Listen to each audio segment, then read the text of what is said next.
Ladies and gentlemen, welcome to It's Rainmaking Time. This is Kim Greenhouse. I'm very excited to bring you something that we have never covered before, and that is the science of Orgone.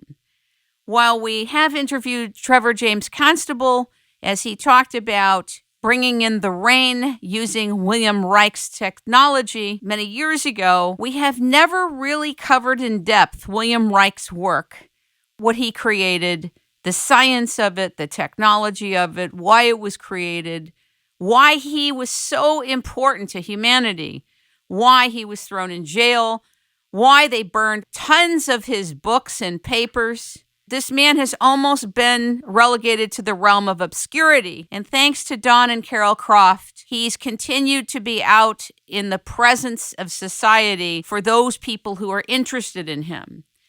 Don and Carol Croft have invented something called the tactical Orgonite, or the holy hand grenade, the Tower Buster, the Cloudbuster, to deal with the aerosol spraying of the air, the microwave towers and stations that are all over the world, other types of towers, which you're going to hear about today, and energy weapons that are used. Now, these towers that we're going to be talking about are both above ground and underneath the sea. Many of us don't even know they exist. We're going to talk about Don and Carol's book, The Life of Etheric, which I read from cover to cover. Their story, as I understand it from the book The Life of Etheric, remind me of something between James Bond, Indiana Jones, and a few other movies. The distinction here is that they are extremely serious about healing. They have invented something called the harmonic protector, an orgone generator and regenerator, the Croft Zapper for health and healing, and their work is very serious. Without us going into every single aspect of their work, which would take days, I'm going to try to ask questions and bring them out to talk about frames of reference for the It's Rainmaking Time audience. And what we don't get a chance to cover today, we will invite them back to do follow-up segments with them. Ladies and gentlemen, welcome Don and Carol Croft to It's Rainmaking Time. Good morning. Morning. Thank you, Tim. Thank you. Carol, are you there? Yeah, I'm here. Okay. Good to talk to you. Good to talk to you, too. I really feel compelled to invite you both to talk about why was Dr. Wilhelm Reich thrown in jail and his books burned and his devices smashed. Give the audience a context for how to receive this, please. Dr. Reich discovered that the energy of the ether is a fundamental energy. It's a part of science, and to ignore the ether is like ignoring half the alphabet. You know, you're not going to get much done. And this flew in the face of materialistic science. Now, people like Tesla worked with ether a lot. Radio is an etheric device, for instance. He invented that. So when Dr. Reich formalized this work, it severely challenged institutional science. They're still challenged by it. So, yeah, they tried to destroy him. He mainly got in trouble on account of his cloudbusters. He was ending droughts and balancing the atmosphere, and this caused problems for the U.S. Air Force, for other things, other agendas. And Einstein blackballed him after first acknowledging what Orgone was, ether. You know, by 1953, it was pretty much over for him. And in 56, they threw him in prison, and he died the day before he was to be released, probably with poison. But what is the threat of the Cloudbuster? Talk to the audience about that, because you guys are experts in this, and we don't really understand what it is. Talk about it. Okay, well, a Cloudbuster, the way Dr. Reich invented it, it draws bad energy out of the atmosphere. So when you remove this bad energy, simply speaking, it's replaced by healthy energy. If you think about the power behind that, what can be done with that? It's pretty awe-inspiring. When you say bad energy out of the sky, give an example of it. Really bring it home. He channeled it down into moving water, and moving water transmutes this energy. It's like a brook, you know. The water at the end of a brook is healthier than at the top of a brook because the water spins and moves. What we do is very different, though. We don't. Dr. Reich's device had possible harmful effects when people didn't operate it intelligently, and our version of the Cloudbuster has a base made of Orgonite. Now, Orgonite transmutes bad energy into positive energy, the same way a babbling brook does. There are thousands and thousands of these Orgonite cloudbusters in the world right now, and that's why you never see chemtrails come down to the ground anymore, no matter where you're living. Now, China is an exception. The Chinese government banned Orgonite, and they banned our websites. Wow. And the funny thing is, they're the second heaviest traffic country when we look at our stats. Wow. First of all, what is Orgonite? And then what is the mechanism that allows Orgonite to be an effective tool for goodness? Well, that's something nobody really knows. But the way we track it is people who are energy sensitive can see the energy and sense the energy, and so we can design these devices to do specific things, and that's Carol's specialty. Carol, do you want to talk about that? Orgonite, the basic premise is that it absorbs any kind of negative or unbalanced energy and puts it back out as healthy, balanced chi or life force. And when you put with that the different properties of different gemstones, you get a little bit different twist on it. I try to use what I call generic gemstones that affect most everybody the same way. So I make specific tower busters that make you feel good or that help you feel more blessed or prosperous or have more love in your heart.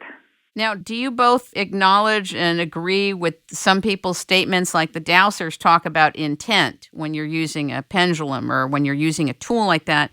Is the intent with which you're making each piece a huge part of the quantum level of that piece? And do you agree with that frame of reference? Yes, I do, and that, that's why it's important for, if someone wants to make Orgonite and they want to use specific gemstones, they really need to know what they're doing. Because I'm a natural psychic, I've been this way since I was born. I know the importance of being neutral when I put, any kind of energy device together. If you're not, whatever you're putting into that device can be magnified by the Orgonite, but that's a pretty vast subject when you start talking about that. The Orgonite that we make to flip these death towers or to stop weather weaponry, things like that, these are very crude and simple, and anybody can make this stuff. Even Charlie Manson could make that, and it would work. But Carol specializes in Orgonite that's used personally, and in that case, there's no end to what you can do by putting specialized materials, components in there, because Orgonite enhances and magnifies any kind of positive effect. Like I said, the basic premise is that it absorbs any kind of darkness, any kind of negative emotions or wants or needs. So when you're putting it together, people say, oh, well, you can program it for dark, negative things. No, you can't. That doesn't exist in the premise of Orgonite. It's not an Orgone effect or an Orgone energy that can be twisted or turned into darkness or negativity. You mean because it's a life force? Exactly. It's constant creation of the universal spirit or what we've come from. By the way, the products that you sent me are so gorgeous. You two are really artists. Do people know that about you? There are artists that use Orgonite in their stuff, and it helps to sell the articles because it makes you feel good when you're around it. And most of the time, people can't identify why they're feeling so much better. Most of the time, they really don't care. But I know artists who have used this profitably. There's nothing wrong with that. We did an experiment. Don's niece did an art exhibit, and one of her pieces was on the wall, and below it was a pedestal, so we stuck a piece of Orgonite underneath that pedestal right in front of her photo. Or, her painting, and everybody just loved that painting. There's not of people there all day long. Yeah, they just hung out in that corner. It was pretty funny. So that's an experiment anybody can try. And, it's better if people don't know what you're doing. If you can just do it, put a piece like that and then just sit back and watch. When I do the psychic fairs and different things that I do, I always have a table of Orgonite, and it's so funny because there'll be all these people around the table, and they're literally pawing the pieces. They cannot stop touching it. And when you go around to tables at, any kind of a fair when there's vendors, you stand back and look at their stuff. You don't just reach out and grab it and glom onto it, But with Orgonite, they can't help it. Their body wants so badly to unload any unwanted heaviness, any kind of dark, unbalanced emotions, immediately your body wants to touch that because they know if they touch it, that it's going to download all that stuff and get it off of them. Where do you both feel or know does the energy go when it leaves, let's say, somebody's environment or their body or their emotional state? Where does it go? It's transmuted. It's changed into a positive energy. Okay. So it's not just like dumping something. People have written theories and stuff, but I don't know. I don't think anybody knows yet. Okay. Now, Dr. Reich made Orgone accumulators, which are like an intermediate stage towards what we're doing now. And we didn't invent this, by the way. Carl Weltz did. Invent what? He invented Orgonite, and that's his term. You mean the name? The term, yeah, Carl Weltz. I found out about it from a Zapper customer who had bought something from him and was very upset. He said, I paid $500 for a little blob of epoxy and metal. So I thought, wow, I'd been working with Orgone accumulators at the time, quite a lot. I designed and built a lot of them. So I thought, well, I'm going to see what this guy is on to, So I made a bit. I made several objects. This was before Carol and I were together. My daughter was living with me. She was psychic. She saw blasting blue energy come out of this material. I thought, yeah, this is it. I just knew it. So then I stuck a big crystal in it, and she saw the energy blasting out through again this crystal. And it could be directed. She would watch. I would direct the energy, and she would watch and tell me where it was going. I wouldn't prompt her. She was only 13 years old, 12 years old. Can you tell the audience what's in this kind of a product, the Orgonite? First of all, I just want to respond to something about the name Orgonite. I find it not only interesting, I chuckled at the thought that somebody had taken Orgone, which Wilhelm Reich had invented that name, right? Yeah. And his whole thing was about Orgone. You add an ITE to it, and somebody's claiming that they're the creator of that name, which I understand that. But at the same... I don't know why we started using the word Orgonite. Yeah. I was involved with a forum at the time. Yeah. Somebody started using it, just caught on. I didn't know Carl. No, I think it's fine. I think it's fine. Oh, I just wanted to finish what I was telling you, which is that I find it interesting. Like a stone. We favor names that are not confrontational. Oh, of course. They're humorous, they're funny. Sure. It's very interesting because even in very spiritual circles, people that are working on advanced stuff still deal with the human ownership, the human territoriality that all of us face in the business world. And I mean, it's Reich's term. It's not even Carl Weck. I mean, even though he added it, and I know he claims it, but Reich brought the space of it, the original name of it, etc. So to me, using the word Orgonite is not bad. Well, he had researched sex, and he identified Orgone as the energy of the orgasm. That's why he called it that. But it's just prana or chi. Sure. The Indians and the Chinese have made a deep study of this thousands of years ago. The Chinese especially can tell you about all different kinds of qi. So they could describe in more technical terms exactly what's happening with this process. Someday when China gets out of the mess they're in and people can speak freely, we're going to have a lot of involvement with Chinese, just like we are with the Africans right now.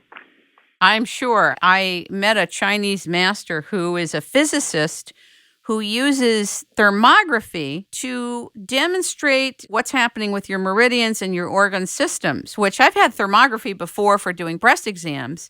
It shows the heat in your body and where you're having difficulties.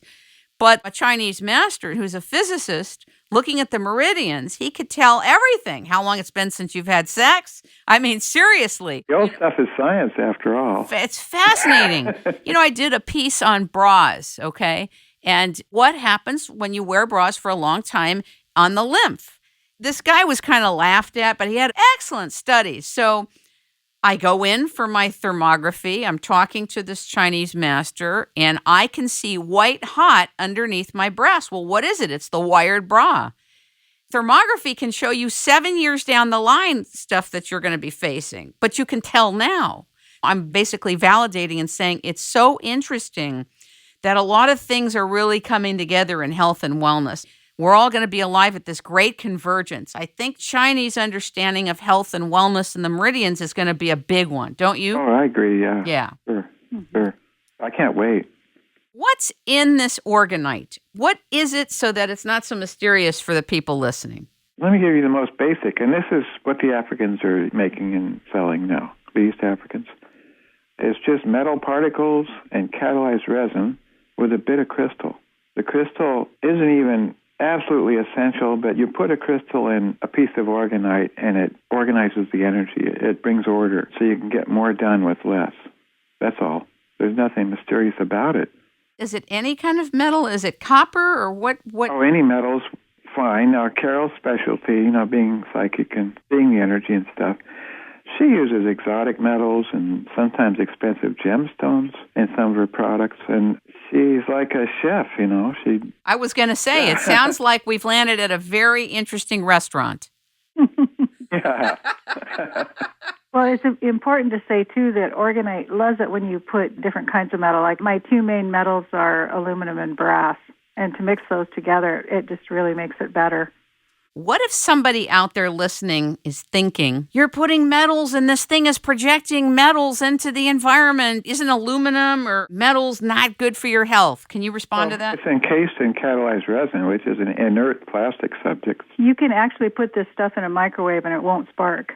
Oh, good point, honey. Wow. Yeah. So that tells you that the metal isn't really an issue, because if it was, that's aluminum. It should just blow up a microwave. Yeah. But it won't. Yeah. And when Carol sees Orgonite in the microwave, she sees this huge positive blast of energy coming out, because Orgonite not only changes bad energy to good energy. Microwave ovens are deadly. I don't have one and I don't use it, but I know a lot of people still do. Weapons. It changes all of that into positive energy, and that's how we stop weather warfare, for instance. You want to talk about that right now so soon, or you want to just wait a little bit and we'll get to that? Oh, yeah, it's your call. Okay. And, well, not so much that. It's just going into something vast that people may not even know is going on. So before we talk about it like it's no big deal, it looks vast, but the parasites inside the body, the parasites outside the body, they're all the same gang, It's really not that complicated. Now, the beautiful piece of the several that you sent me has dolphins in it, and it's blue and gorgeous. Obviously, this is an intent for peace, isn't it? Yeah, that one has moonstone, rose quartz, peridot. All the gemstones in it are to open up the unconditional love heart chakra, which is pretty much like Christ energy. Love it. The energy of Mary Magdalene. It helps you access true spirituality, and I'm not talking about churches or religious whatever. It's a personal thing. And the dolphins, they're the interdimensional messengers of all the realms.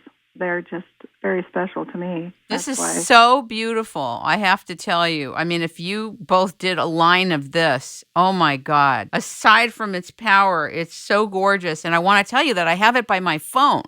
And why do I have it by my phone and communication area? Is because this is what I want to access for communication. Yeah. So thank you so much. You're welcome. Now, you both have such an interesting life, and I want to tell you that I am so impressed that the dolphins visit you every time you're at water. Please talk about that. It's so adorable. My heart was warmed reading this. Talk about that.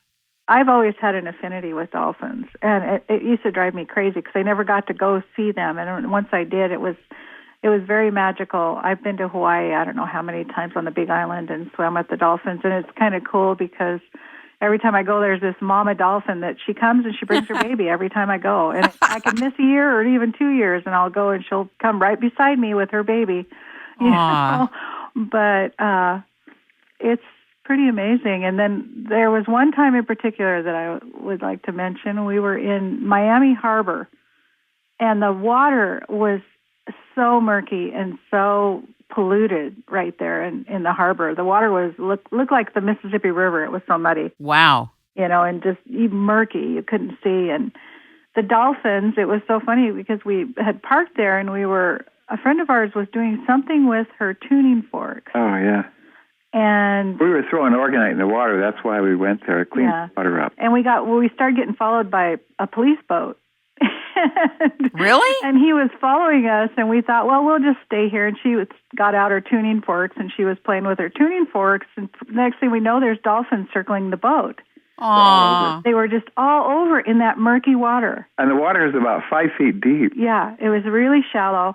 And it was so funny because the cop boat was within probably, 40 feet from our boat, 40, 50 feet from our boat. And we left, and the police officers were so enthralled with the dolphins that they're standing there looking at the dolphins while we just drove away. They never even noticed that we left. It was so funny. Well, dolphins are enthralling now. Orgonite cleans up water like that. We cleaned up both coasts of Florida, the bottom half of Florida, and we restored the reef and the Keys. Can you talk about how you did that and how much Orgonite you used? And God. Carol figured one tower buster every quarter mile for all those miles, and this was done all the way through the Keys, up the Gulf Coast to... We went and bought a boat just to do this. A boat for that. Well, we wanted to stop the hurricanes in 2005 because they were building up in frequency and destructiveness, and so we stopped it. The Orgonite around the coast, and we disabled all the weather weaponry in South Florida, especially the Hurricane Direction Center, which is called the Hurricane Tracking Center, but that's where they direct the storms. So we took care of all that and did some work in the Bahamas, and there hasn't been a hurricane since the last one. Wilma. After we got there. Yeah, it was Wilma. Wow. 2005. That's why.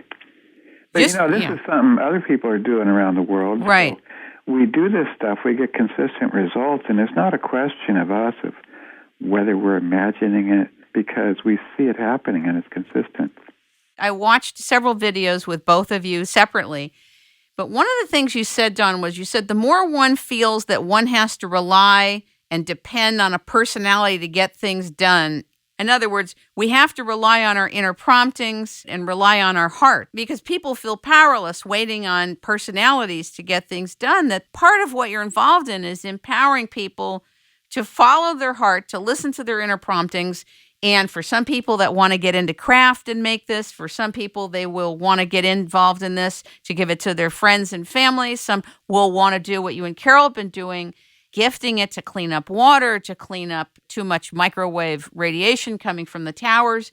But I want you to talk about this next tough part that most of us probably wouldn't believe, don't understand, and have probably never heard of. What is it about this microwave technology that you're referring to as death towers that we don't know are death towers? What is that? What do you mean? Well, it's all classified. It's a better kept secret than the Manhattan Project. So run the other way when somebody comes and says, I know exactly what they're doing, because nobody does.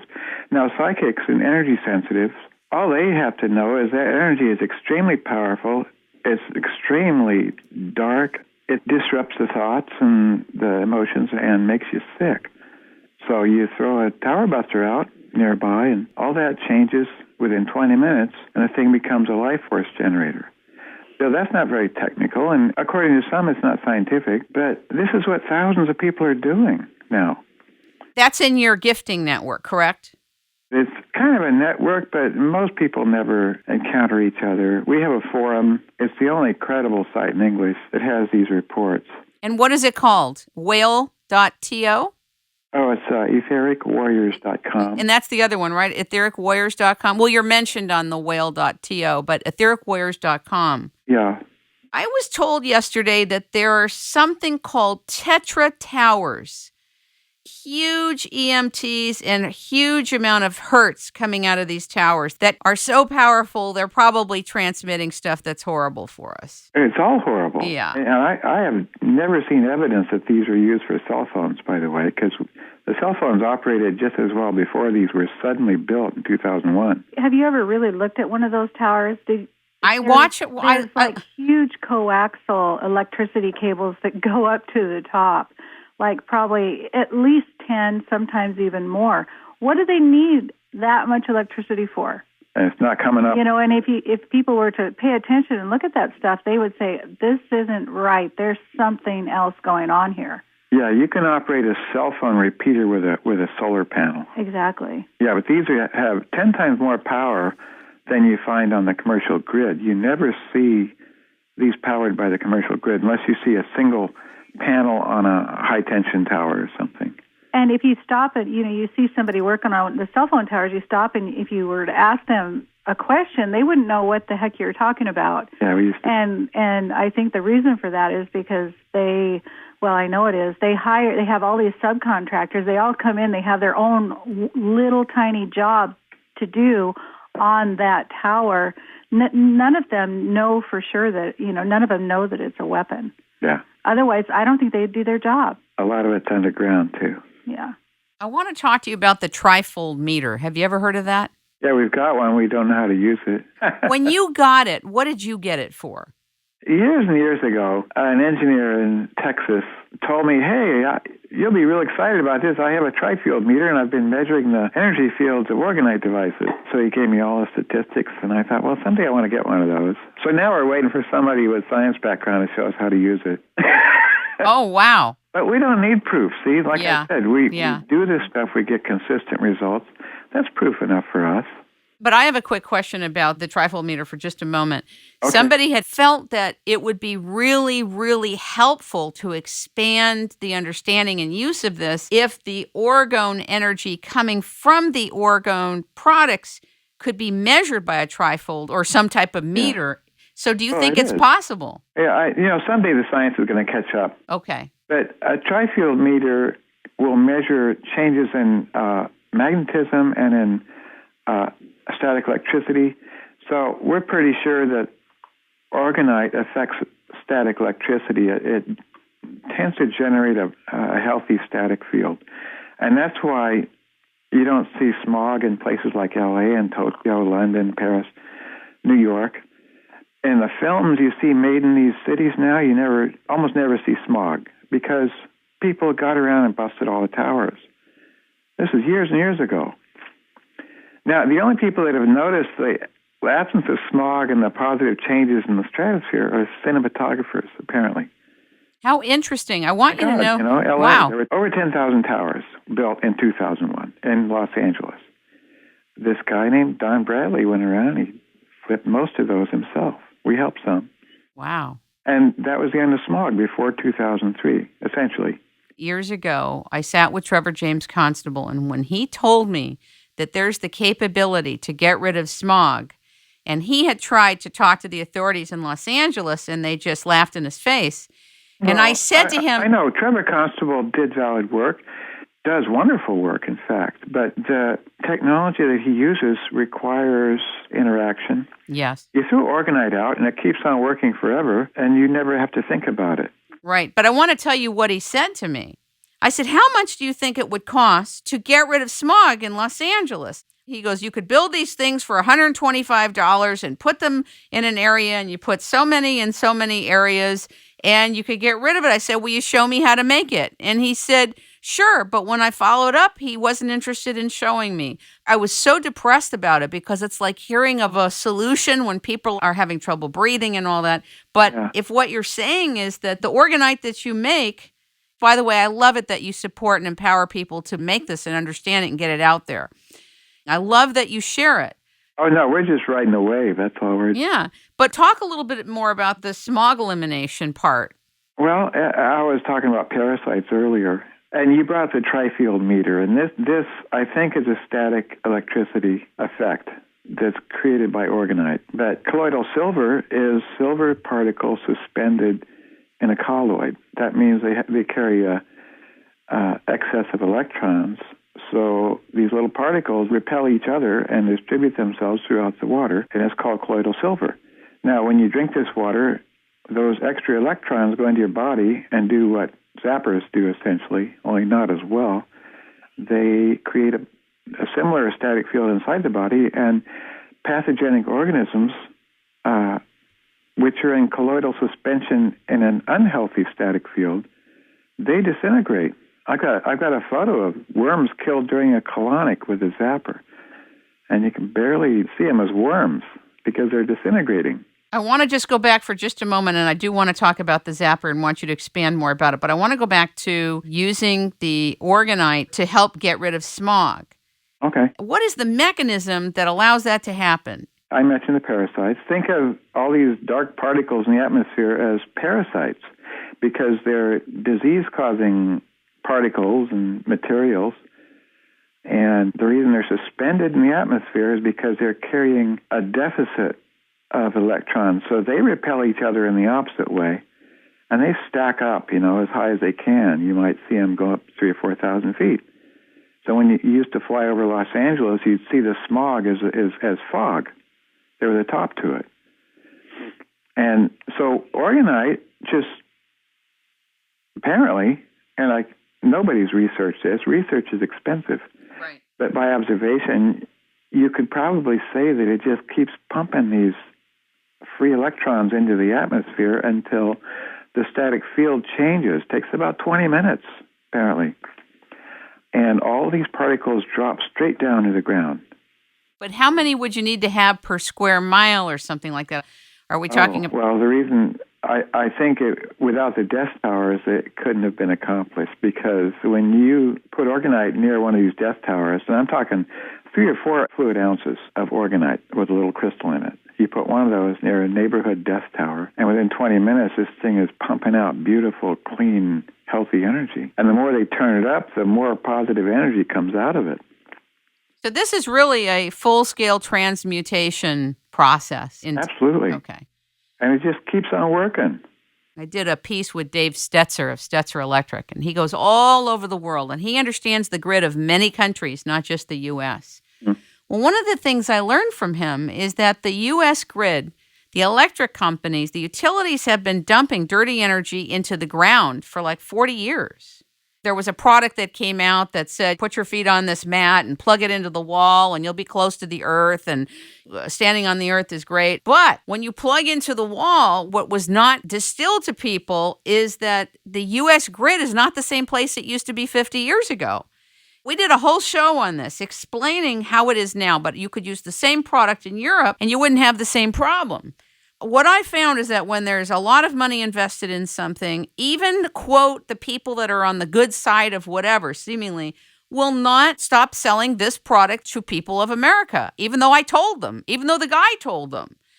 And it's so interesting how political stuff gets. There's this big rally to use this product. I'm not mentioning it, but I'm sure you can imagine what it is. Okay. So given that the U.S. grid, the grounds that we stand in, I'm sure there's better areas than others, like the beach and being by the sand, but I would imagine this orgone could be so helpful because our ground is being dumped on by the utilities of dirty energy. What do you think about that?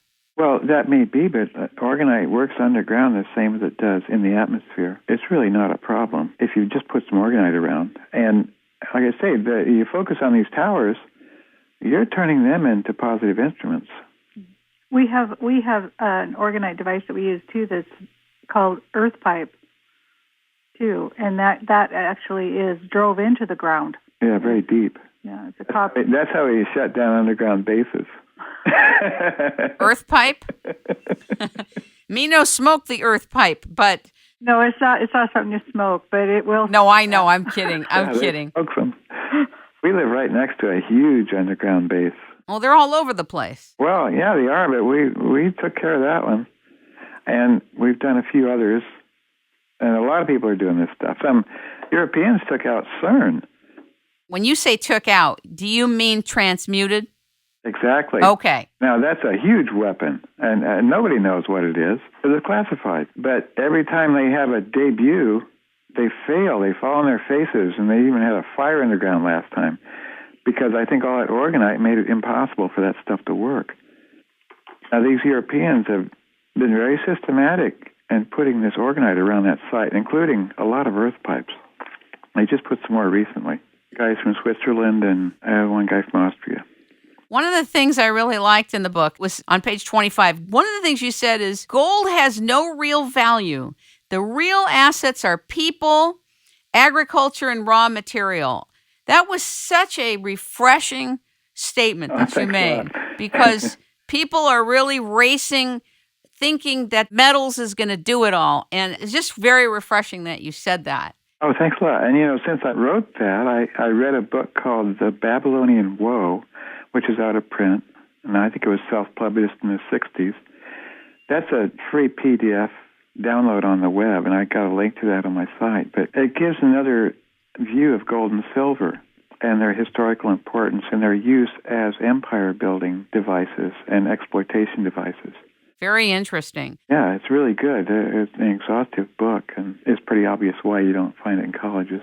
Can you talk about the distinction between the Orgone generators that you make and what you're referring to as the Orgone regenerators? What is the difference? You mean the Orgone accumulator? I guess, yes. Well, Orgone accumulators were just layers of metal and organic material that Dr. Reich developed to concentrate Orgone energy for healing.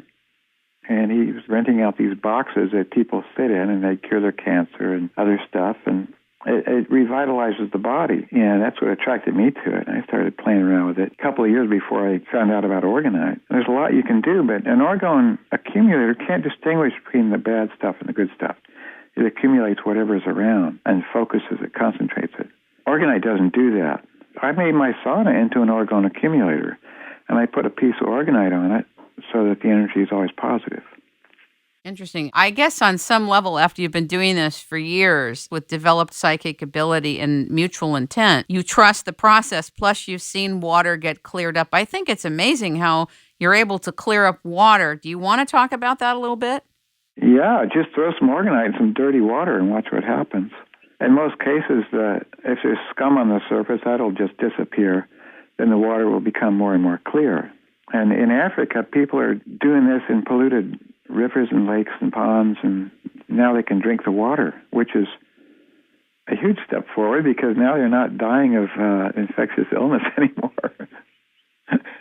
Was it you, Don, that used dowsing to confirm? Well, I only use dowsing when Carol's not with me, because if we're out on a campaign, we're flipping death towers like we did after the Air Force killed all those people with the tornadoes a couple of years, 3 years ago. They murdered thousands of people, I think, hundreds maybe. I don't know the statistics, but it was really bad, the worst ever.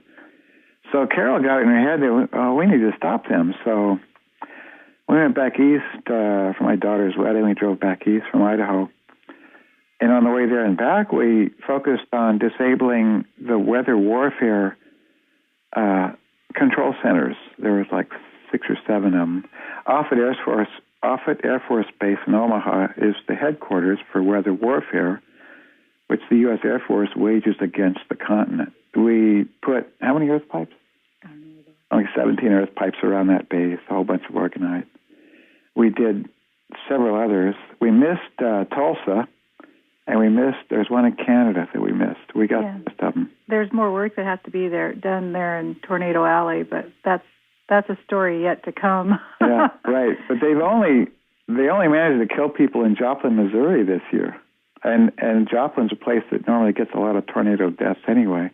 But we think if we could have gotten to that Tulsa weather warfare place, we could have prevented that.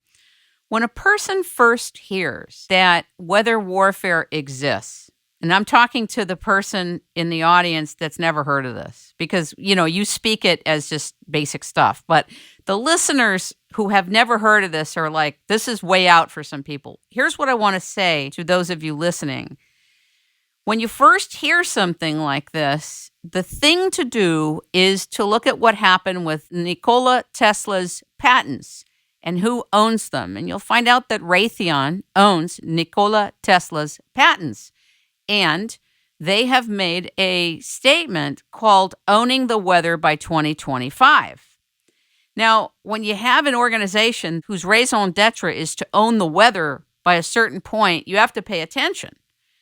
The next thing is that there's something called weather derivatives, which means that you can do puts and you can bet on disaster and make money. It's called disaster capitalism. But basically, once you know what's going to happen, you can start betting on it. There's a whole industry in this. It's silent. I mean, you wouldn't necessarily know the players, but weather derivatives exist.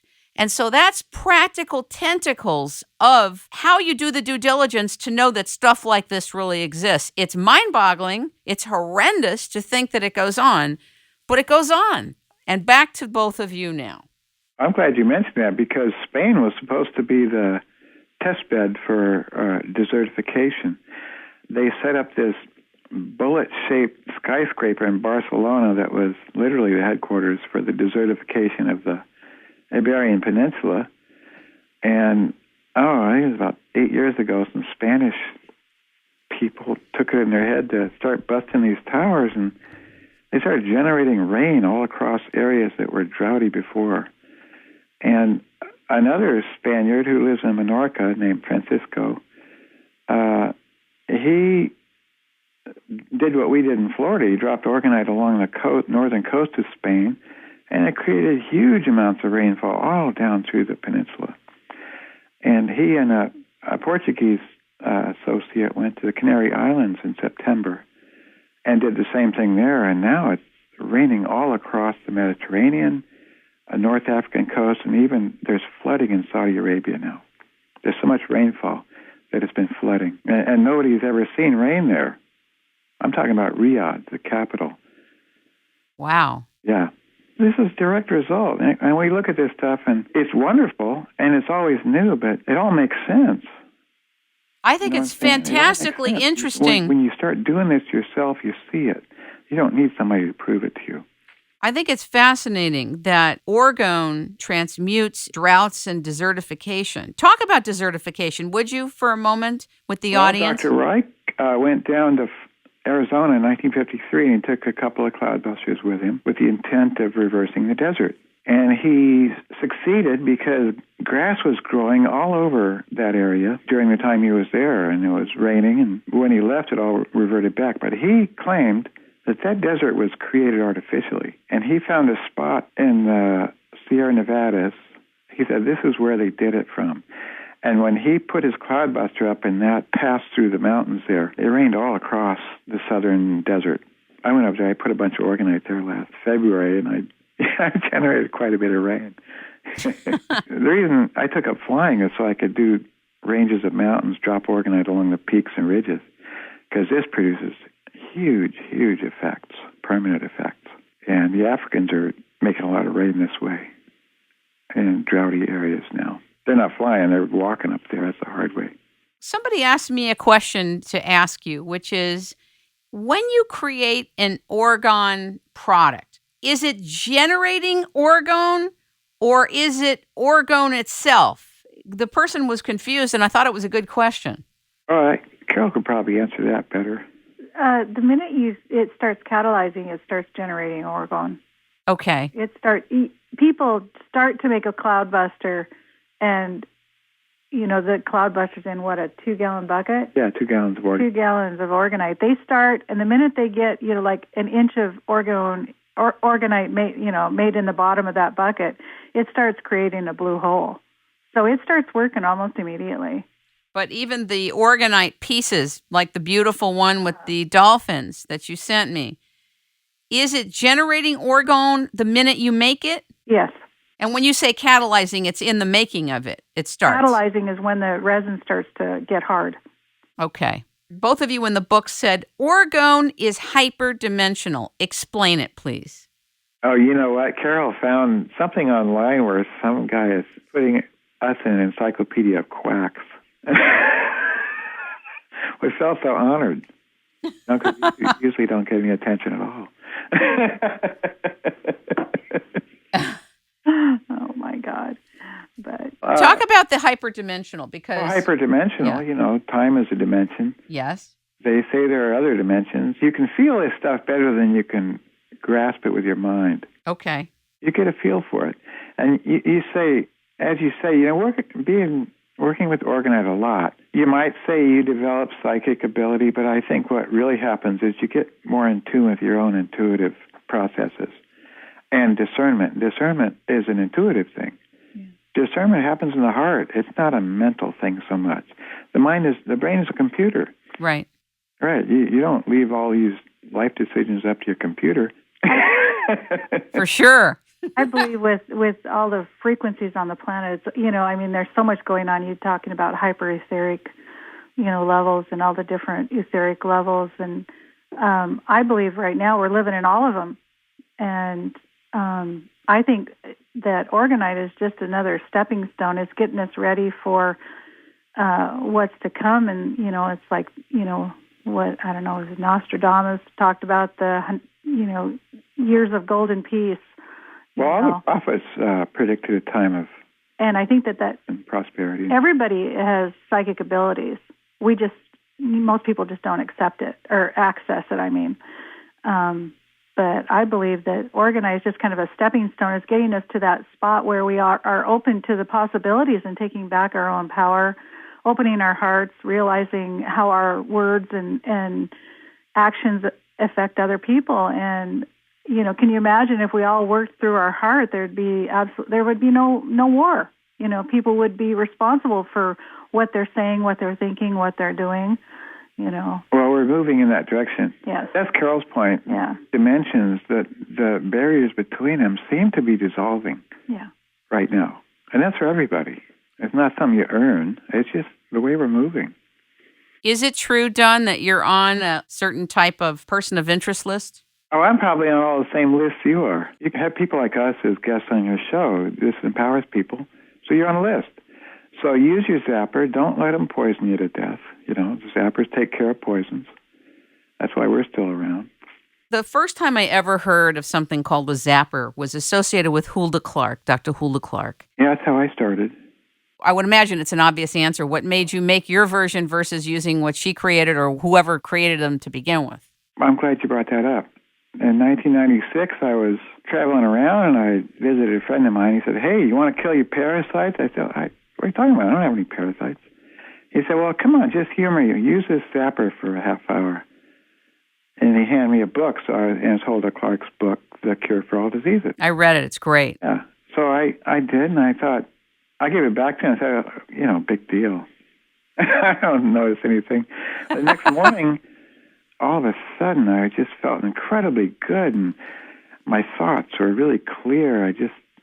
I had some sickness symptoms from chemtrails from like 5 months earlier, and when I lived in California, and they were still testing chemtrails then. And I just stayed sick for 5 months. Well, that day it all disappeared, and I had vitality and energy, and I wasn't depressed.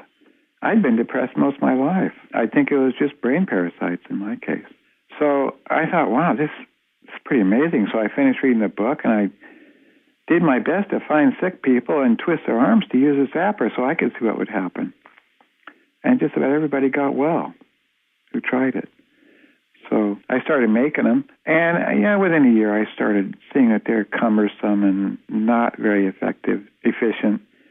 So I started changing the design, and I kept doing that until Carol and I got together, and we came up with the current Terminator model, which has a lot of subtle energy components in it. That really took off. That's the best-selling zapper on the market, mostly by referral, which is what we prefer. You know, it's very interesting that for years when people have been talking about chemtrails, and a lot of people said, oh, no, it's contrails. I live in Los Angeles, so I see it day and night. What's interesting is now there's an acknowledgement that there's a spraying project going on all over the U.S., but the reason they're using is to say, well, we're preventing global warming. Yeah, right. Why do they only do it over the populated areas? It's just wild. It's wild. But it's so funny that for all the people watching the spraying back and forth, when they spoke, they were conspiracy theorists and insane. But now when the authorities acknowledge, oh, yes, we've been doing that, it's to prevent global warming. It's wild. Notice that they have to respond. But the fact is, they haven't made anybody sick since 2002. That's a pretty bold statement, don't you think? That's a bold statement, and that's a huge stretch. But if you do more than glance at them, you see that they don't come down. Also, if you'll watch the sky carefully, you might see 5 chemtrail jets laying stuff across the sky, and then one of them that's laying something that disappears right away. He's the same altitude, and he looks like all the others. And we think that's the toxic stuff. The Cloudbusters are taking care of that. Wow. There's thousands and thousands of Orgonite Cloudbusters anywhere you go except China. China's the only place where you still see smoggy cities.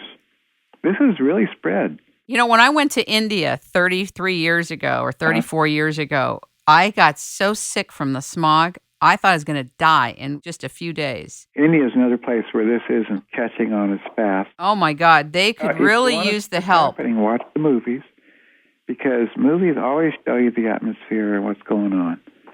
And it's an easy, very low-budget way to track progress of this thing. I have a question for Carol about the crystals. I'm not a crystal expert. I've never read about them. I've always been interested in them. I find them beautiful.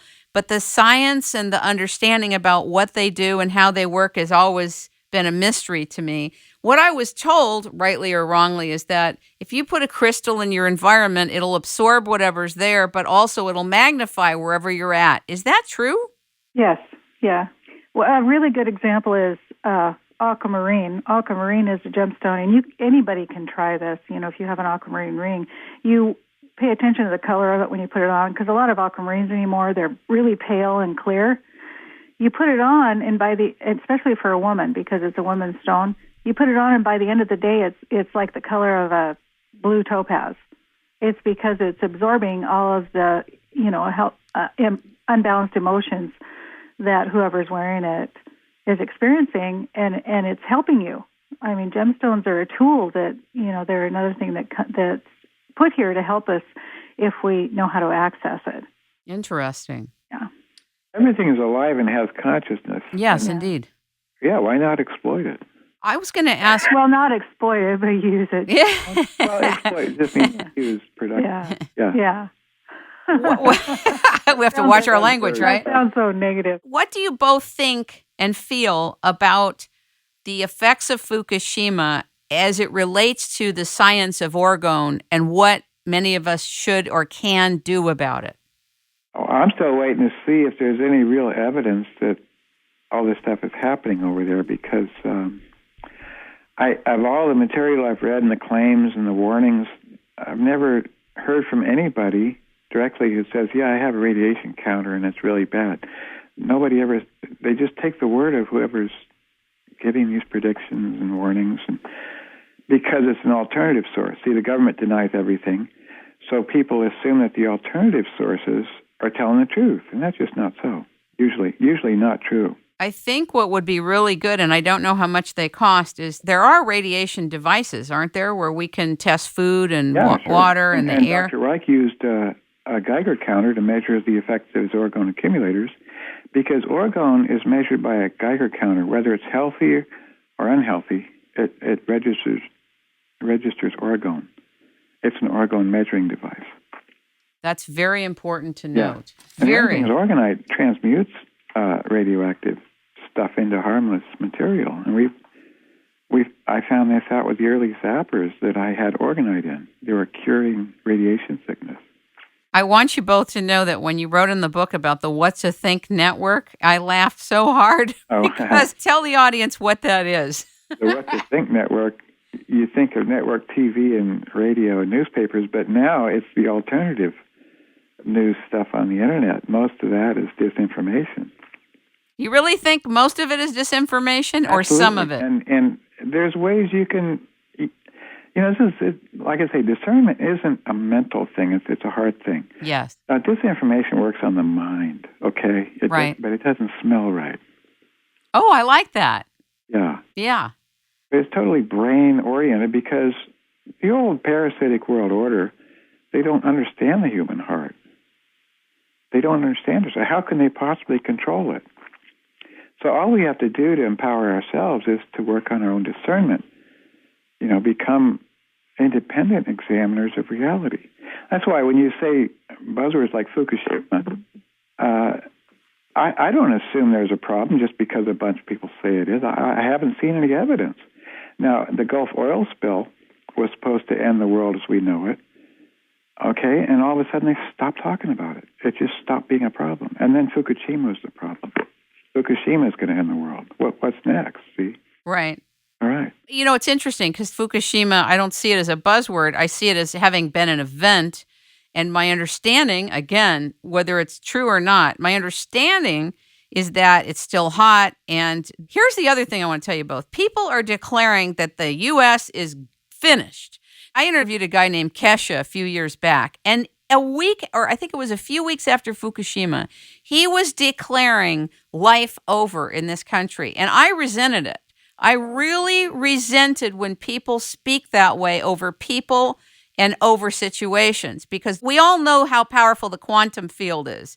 So if you get millions of people declaring that a place is finished, it starts becoming finished, just the way a doctor goes up to somebody and says, you have 3 months to live. Yeah, they die 3 months later. Exactly. It's unbelievable, the priesthood of declaration. There really is a priesthood. Well, and you know what? That's looking at it from an ethereal thing. Once they put it in your 3D reality, it's real. You know, a doctor says you've got three weeks to live. You're going to die in 3 weeks, almost to the day. Because when they've said it and brought it into your 3D reality, you've signed a contract with it. And you've agreed to it, so you die.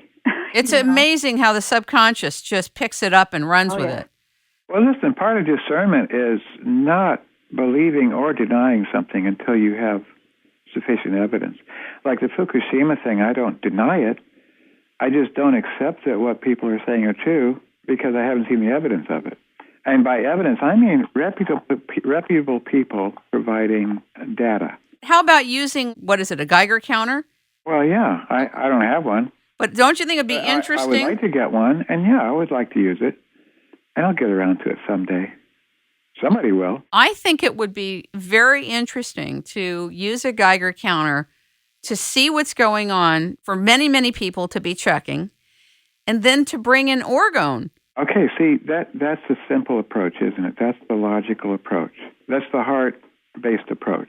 Go get the data before you believe it, you know? I got a death threat for the shows I did on climate change. And I'll be honest with you on this. I was a believer, okay? I was a believer in global warming. But that's before I read anything, did anything, rolled up my sleeves. But when I rolled up my sleeves and I began to learn and to discover and to take my time, layer you did it the right way. Layer by layer for data, not for opinion, data, okay? Yeah, there you go. I was horrified that I had believed and accepted this so quickly. Yeah. And it goes to show you how fast we can be programmed. If we allow ourselves. Sure. But, that's breaking down quite a lot. When they blew up the World Trade Center, it was 3 years before there was definitive published evidence showing who did it. 3 years.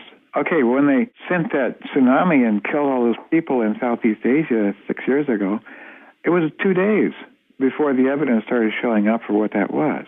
See, that's breaking down. And now when there's a false flag attack, it's all over the internet.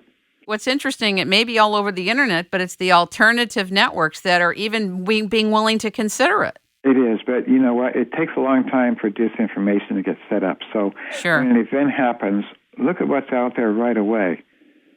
And that's probably going to be the real stuff. Yes, exactly. Mormons have to create this stuff, It takes time. It takes a lot of people.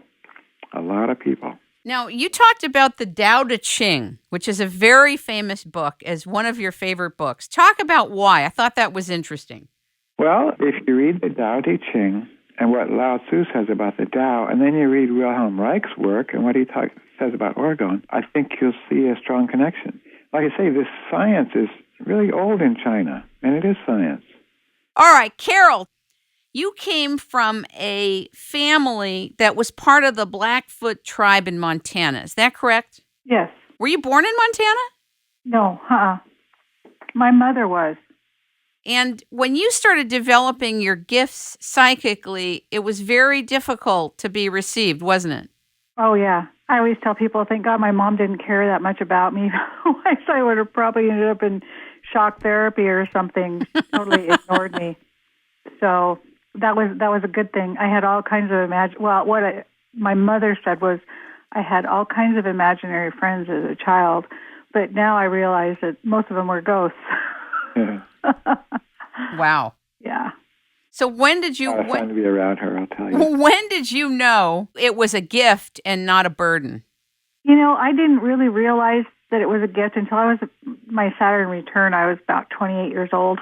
As a kid, I would, I'd see things happen to people. They'd come over to our house, and I'd be just panicked and hanging on to people. You can't leave, because I'd see them die in a car wreck or, certain things would happen. But, and then, as a kid, I didn't know any different. And then I was ridiculed by my mother saying, you can't be like this. This isn't normal, But isn't it true that the Native American peoples are typically very developed this way? Yeah. But my mother, growing up, my mother said, "I'm not Indian." She very, till the day she died, said she wasn't. But my grandfather is Blackfoot Indian. I've seen pictures of him, and his name is listed in the tribe. So, it's just like, okay, Mom. And then she would always buy her cigarettes at the Indian, at the smoke shacks, and it was like, oh my gosh, But she just, for some reason, had some sort of stigma attached to that, so she just never wanted to talk about it at all. So I wasn't that connected to it as growing up or anything like that. And I was the only one of the three. There was three siblings, and I was the only one that had this gift. Did you find it got stronger over time with your acceptance of this part of you? Oh yeah. Now it's really hard to stay in the 3D reality for me because I see all this stuff, and I have to always remind myself that this is in a different reality than what I'm in, and I'll deal with that later. So if the ghost tries to connect with me or talk to me, I just say, not right now. I don't have time.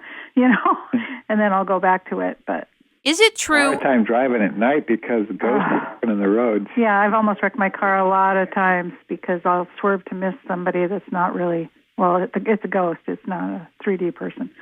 I'm glad I don't have this gift at your level. I'll tell you that. I have it at a much more mundane level. Yeah.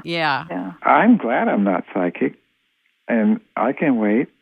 I guess when we die, we're all world-class psychics, I suppose. But I appreciate Carol's gift, and I tell you, all the psychics I know, they cut off their arm before they give up that gift. Mm-hmm. So it's important to them. I'm sure. Yeah. You talk about something very important in the book, the distinction between what you call programmed disassociation and detachment. They're so distinct. Can you talk about that for the audience? I thought it was very interesting. What was the second thing? Detachment. Oh, detachment. Yeah, so programmed disassociation is not the same as detachment. Oh, thanks a lot. Yeah, the detachment is a heart-based thing. It's, I could say, rising above your circumstances to see them objectively and dispassionately, or to not have a destructive habit. But programmed dissociation is something extremely widespread in America, especially, where it's essentially a form of schizophrenia. And it's reinforced by television, especially, Sunday schools, university, the Church of Settled Science, and it cuts the brain off from the heart and makes you think that the brain is the most important thing. And, the Egyptians used to get rid of the brain. They saved everything else. They couldn't figure out what that damn thing was for, so they just pull it out, throw it away. Wow. Yeah. I mean, it's important. It's a computer. It's how we keep track of things. But people with brain damage, it's been found that they still think and dream and do everything without 100% of the brain that they did before. So, but I mentioned science before. Real research is extremely expensive. Yes. And labor intensive, and it costs a lot of money. The only people that can afford that are universities, governments, government-funded universities, agencies that earn a living with the dope trade, like the CIA, the NSA, FBI. They can afford stuff like that. They're not going to fund any research on things that are going to help people. Right. You give to the Cancer Foundation, and where do you think that goes? Because they suppress cancer cures. It's disheartening. Yeah. It's very disheartening. Zappers have been curing cancer since the mid-'90s. As a rule, not as an exception, as a rule. Cancer, you put a zapper on you, cancer's gone in 3 weeks. Unless you're on chemo or your vital organs have failed. Or you're being radiated. Or you took these to Africa. They cure AIDS and malaria, snake bite, fevers, dysentery, everything. They even cure elephantiasis. Wow. Over there, yeah, which pleases our friends a lot because, it's pretty common among the fishermen. You have met Serge Kahilking? I don't know if I'm pronouncing his name right. Serge Kahili King. Yes. Oh, but he's the guy that got me started in Orgone accumulators. His book, Earth Energies. That's how I got into it. He thinks what we're doing is ridiculous. Why? That doesn't mean his book wasn't fantastic. I know, because I saw it. You thought his book was great. Why does he think it's ridiculous? I don't know. I bet Trevor Constable condemns us, but... Why did Trevor condemn you? Oh, he says some stuff in his public shows about Cloudbusters being harmful, but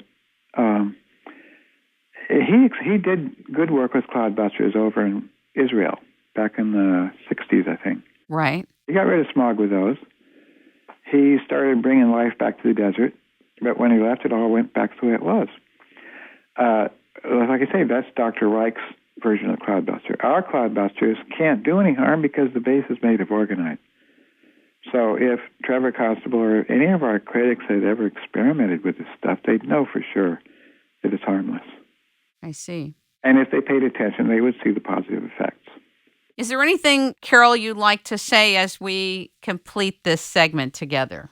Well, like I always tell everybody, the most important thing is my recommendation for most people is don't watch the news. Get rid of your regular TV.